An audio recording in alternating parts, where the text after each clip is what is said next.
activities. Canbrick Building MR8 is building number 1, the first permanent building built here by the Navy. They built that in 1852, and next to that, the big beautiful red brick building is our customs house, built in 1891. Along the way, the building's been home to the shipwreck court and post office, now a lovely art museum. The steep angle of the roof on that building mandated when it was built for the government so that snow would not build up on it. Keep in mind, we've never even had frost in recorded history. It's also the only building in town with chimneys because of the 17 fireplaces required by that very safe, not very flexible building. Mel Fisher, a very successful treasure hunter, a very optimistic fellow. Every day he came to work, he said today is the day. He went in search in 1970 of 2 Spanish treasure that entered and sunk in 1622, the Atocha and the Santa Margarita. He found them after 15 years in 1985 and brought up over 400. As it spreads through the aerial roots that hang down, wherever they touch the ground or the tree itself, they will form a new trunk. The banyan tree is named to Madagascar. It's the largest member of the ficus family of trees. There's a banyan tree at the Thomas Edison Museum in Fort Myers, Florida that was planted by Mr. Looks like one house stacked on top of another. It's a version of it here on my right with the purple shutters. Same concept, but the doors offset to the right. My favorite house on the island is coming up at the end of this block on the left. This is called the Bahama House. It's these gorgeous wraparound porches. They provide a lot of shade. Tall windows allow for excellent ventilation. The high ceilings get the heat up and out of the rooms. Another Bahama House on the far left corner. Right next to that, it's identical twin. Captain Elliot Pierce had these 2 houses built for his 2 daughters. He had them built identical to one another so he wouldn't take any grief from his girls for playing favorites. Front to the back. When a couple got married, they would start out with a little cottage in the front. As they expanded their family, they would expand their home. The high peak ceilings, again, getting heat up and out of the rooms, and the multiple troughs between those roof lines allow them to collect a great deal of precious rainwater. Back in the late early 1900s, Key West was the largest supplier in the world of natural sea sponges. Yellow building on the far left corner with the green and white trim was a sponge warehouse. Sponges grow in shallow water, so those going after the sponges just needed to have a small boat, a glass-bottomed bucket, and a long pole with a 3-pronged fork on the end of it. They would get out over the sponge beds, look through the bottom of that bucket like it was a glass-bottomed boat, spot the sponge of choice, and then pluck it off the seafloor with the fork on the end of the pole. Once their boat was full, they would come into town to clean and sell their sponges and then go back out for more. In 1938, a red tide swept through that blight, killing off the sponge beds and the sponging industry. Those sponge beds have bounced back nicely, but with the advent of Mr. Thompson also built a beautiful home for his family. It's at the end of the block here on my left, number 1029 on the corner, the big white house with the big porches and the dark green shutters, recently very beautifully restored. Driveway on my right, take a look against the fence to see a big gumbo limbo tree, distinctive for that red peeling bark that has also earned it the nickname of the tourist tree. Another grand member of the ficus family tree is coming up above and to the left of the train with its hanging roots. This is the largest rubber tree on the island. So big, in fact, so you go by, take note, you'll see it has its own mailbox as well as a boat. Why a boat? Well, like the song says, in spite of his high hopes, the ant can't move it on his own. Perry Court directly ahead of me has been a military base since 18. Past the front steps on the ground, you'll see a bike rack. Above the bike rack on the wall of the building, there's a round plaque with a starfish in the center called a Golden Starfish Award, and I will tell you more about that just a little bit later in the tour. Up ahead on my left, the white picket fence is in front of a Navy cemetery that was decommissioned in 1922 and the bodies were moved to Pensacola. In 1991, additional grave sites were discovered. It was redesignated at that time as an official Navy cemetery.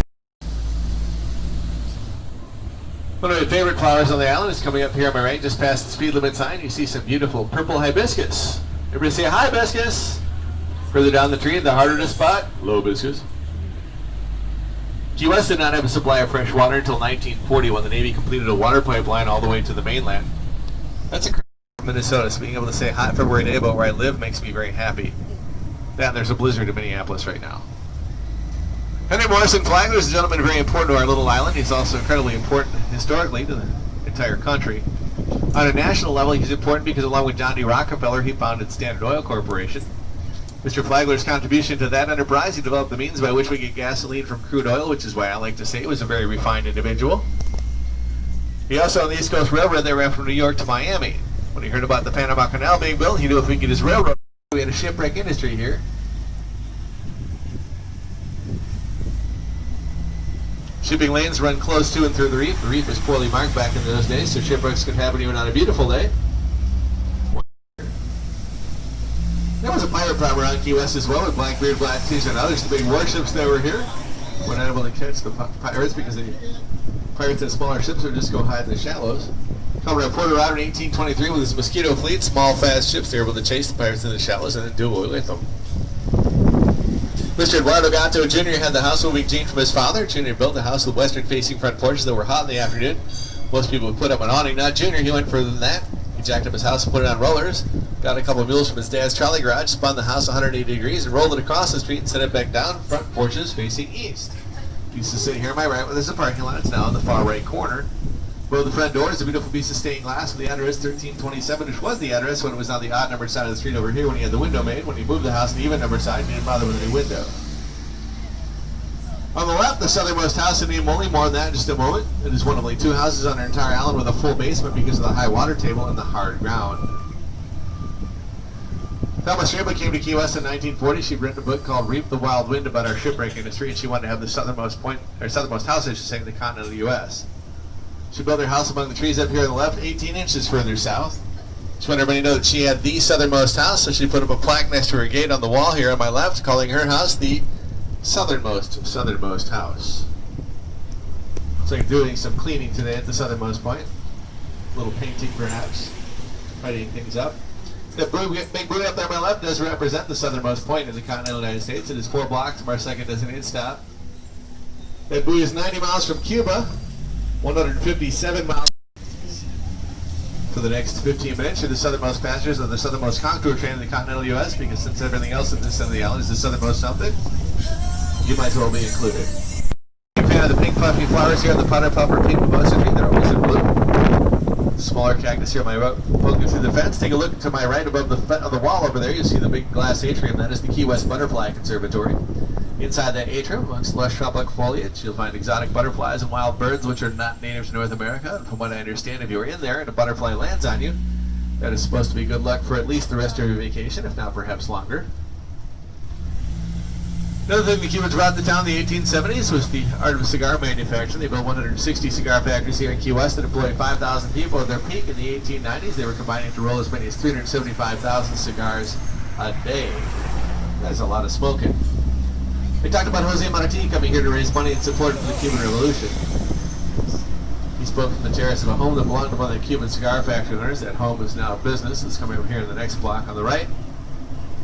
Blue sign with the gold lettering. He says La Tida, short for La Terraza de Marti, or the Terrace of Marti, because underneath all that silver tarping is a terrace they're rebuilding where he used to speak. It is my dream that every Cuban might be an entirely free political being, as I understand the Cuban of the Key West. White two-story building on my left was the Cuban Club, a social club, and they had great parties upstairs with music and dancing, and downstairs the Cubans combined everything that was going on in the Cuban communities, both here and in Havana. Going to make a left turn down Virginia Street here. There's a very large bump that goes all the way across the intersection. I can't avoid that bump. I apologize for that. I wish I could avoid all the bumps, but that's not possible. Please understand, ladies and gentlemen, when it comes to these bumps, they are not my fault. They are absolutely not your fault. These bumps are, in fact, the asphalt. This is still a fully functional electric-powered lighthouse at night. When it was built, it was fueled by whale oil that converted to acetylene gas. Both those fuels dirty and sooty, so the chimneys around the burners and the mirrors behind them had to be cleaned every 4 hours in order for the light to be seen far enough out to sea to actually be effective. It's a block and a half from our second designated stop. This is the other house with a full basement on the island. It's the only example of Spanish colonial-style architecture found on our island. The home was purchased from Ernest and Pauline Hemingway in 1931 by Pauline's Uncle Gus as a belated wedding gift. He bought it for $8,000 from the estate of Asa Tipt, who was a local record merchant. In and around the house are 6-toed cats, many of which are descendants of Mr. Hemingway. Behind the house is a 2-story cottage, the upstairs which was Mr. Hemingway's writing study. That cottage has been restored to the way it looked when he wrote books there, such as The Snows of Kilimanjaro, To Have and Have Not, and of course, For Whom the Bell Tolls. Church with the steeple coming up on the left is the AME Zion Cornish Memorial Church, built by Sandy Cornish, who'd been a slave in Maryland who bought his way to freedom. Above the front door is a beautiful piece of stained glass called the Eye of God. Mr. Cornish was a green thumb superstar. He could grow just about anything, coffee of our historic district. Tropic Cinema coming up right, a very cool non-profit theater run by volunteers. Statue in front of Ms. Marilyn Monroe, done by J.C. Wood Johnson, a local artist, who did the statues around the Customs House and the Lighthouse as well. Your well-behaved dog is welcome to the theater. They have actual dairy butter on their popcorn, which is pretty awesome.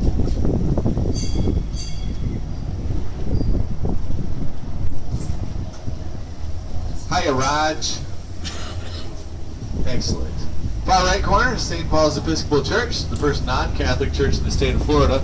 75 amazing stained glass windows in that building. They look a little ho-hum from out here, covered up with protective glass to protect it from the elements. It's actually the fourth version of the building on the site. The first three made in Gene was a popular artist here in the city. Far right corner, the old stone church made with stone quarry right there on the site. The Methodists didn't want to miss a Sunday, so they built this church around the wooden windows. When we get to our first break, we have somewhere in the neighborhood of 60 of them that are 2 stories tall. One of those. Coming up here on my right, the little yellow house with the flags on the front porch. Look underneath the eaves on the second floor. There are 3 windows tucked up underneath there. Those are the eyes. The eyebrow, the porch roof itself. Above and in front of those windows, which provide shade at all times. I told you that by 1850, Key West had become the wealthiest city per capita in the United States. Florida Keys first. Key West got wind and rain, but no damage.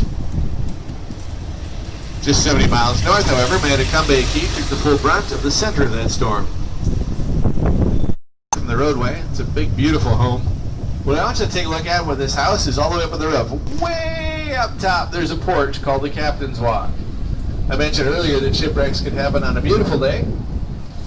The Captain's Walk allowed Captain Lowe to stand up there and see all the way at the reef with his spyglass. He could literally watch wrecks happen in real time. That way he could get there first with his crew, lay claim to the ship, and he could be the wreck master. By the way, moving back to the United States from Havana, Cuba, where they've been living for a number of years. The first stop was at the Ford dealership here to pick up a new car, which had been purchased for them by Uncle Gus, the same guy I bought him a house for. But never will be. We have a lot of houses like that. I'll tell you more about why a little bit later in the tour.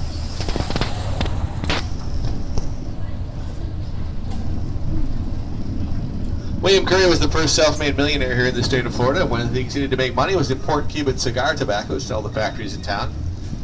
He needed a place to store his tobacco. He built this brick warehouse here.